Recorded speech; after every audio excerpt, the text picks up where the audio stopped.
Good morning, my friend. How are you? Good, I hope. You had a good weekend and you're ready to take on the week, right? It's so important for us, especially leaders, that we prepare for the upcoming week. We write down what we want to accomplish because what this does, not only for ourselves, but for our teams, is it creates a sense of accomplishment. And people want to feel as though they're accomplishing something. And we need to provide them evidence of that movement forward. It's so important. Now, as human beings, we're social creatures. We often are working with others in order to accomplish what we need to get done. Now, there's a few independent operators there that may be not quite as true. But in looking at business today, a large majority of organizations work in teams, whether it's an intact functional work team or it's a project team, right? Cross-functional team, all kinds of different teams, ad hoc teams, remote teams. All of us are spending a third of our life, possibly more, working in a collaborative environment, right? Collaboration is a huge buzzword within businesses because we know and understand its importance to our being able to accomplish the goal. And that's what I want to talk about today, is that as leaders, we have people whom we consider our team, and we may be on multiple teams. And think about, all the meetings that you are in throughout a week or throughout a month, right? We were meeting every day, and now we're trying to keep it to like Mondays and Wednesdays.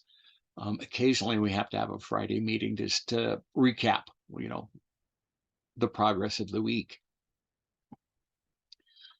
And how we work with the members of our team, it's about relationship. Our relationship with people is so important. We are trusting people to do what they do best for the benefit of the team. And each of us annies up with, well, these are, my skills, and this is what I do, and this is how we can benefit both individually and as an organization. That's what it's all about, right? At the end of the day, that's what it's all about. And recently I was in a conversation where we were talking about the quality of our relationships with our teammates, right? And when I talk about teammates, I'm not talking about, at a leadership level, all my teammates are other leaders. No, I'm talking about the people who may technically report to me. They are my teammates. They are working hard to accomplish goals that I'm going to be held accountable for. Who could be more important than that? And when we, at our level, understand our contribution to achieving that grand vision, then those relationships with our teammates, AKA direct reports, but I don't like using those terms because it just seems to minimize their value. They are my team. They are my teammates. I depend on them. I coach them. They coach me sometimes.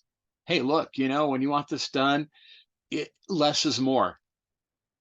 The more you push, the more distraction you create for us. And in that process, people can lose their sense of confidence. Look, I'm competent. I know what I'm doing.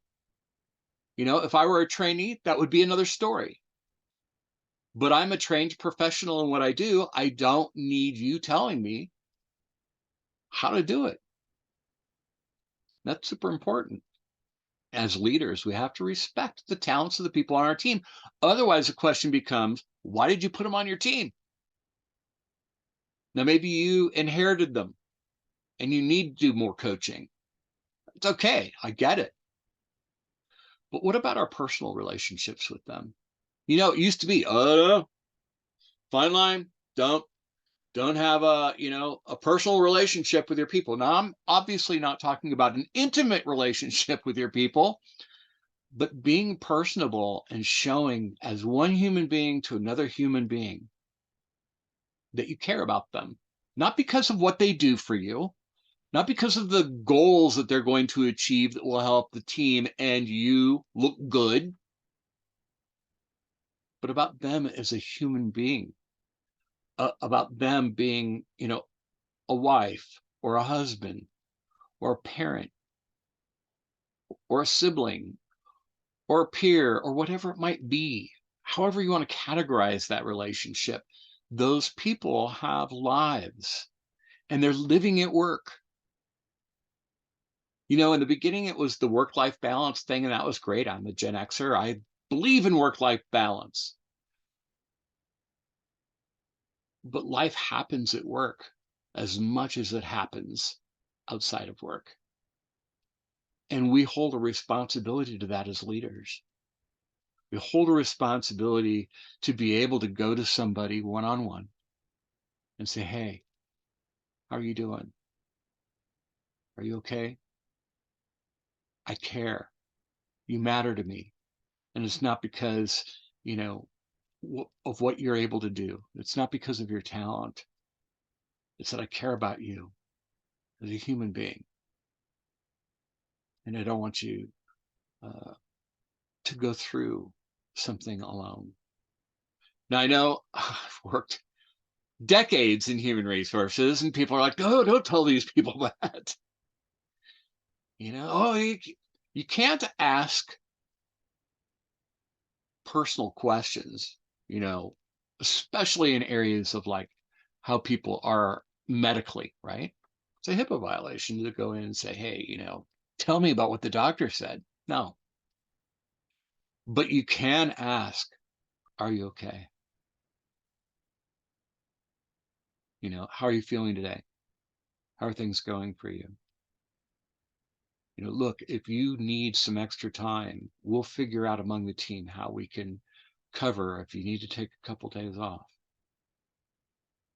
Not just because you matter to me as being a member of this team, but you matter to me as being another human being that I want to know is healthy and feeling good, right? And in extreme cases, I might provide them our employee assistance program pamphlet and say, if you need help, use this. In most cases, it's free and they don't report back to the company and tell us what's going on.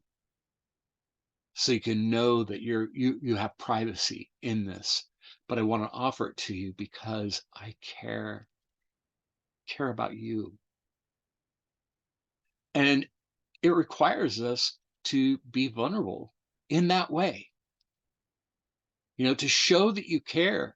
For some of us is a big vulnerability threshold to cross over. It takes courage as a leader to be willing to step into that space. But I go back to that adage, people don't care how much you know or how much authority you have until they know how much you care about them as a human. Now, if you've hired weak people who will take any opportunity to take the easy way out, this could be problematic for you.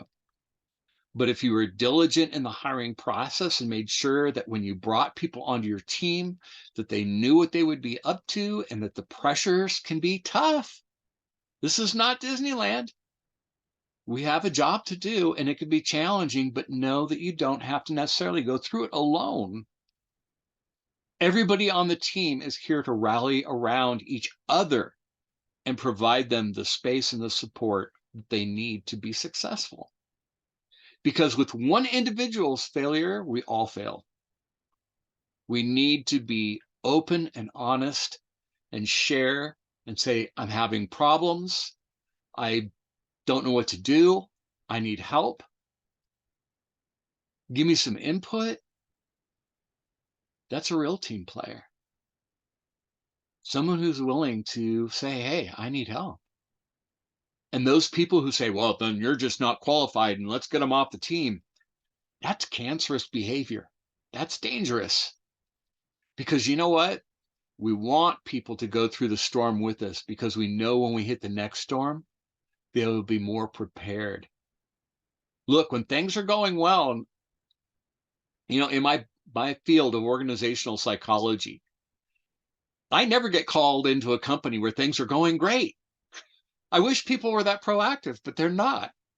They wait until they're in a downward spiral. And sometimes I even have to say, I'm sorry, but you brought me in too late. The downward momentum is terminal.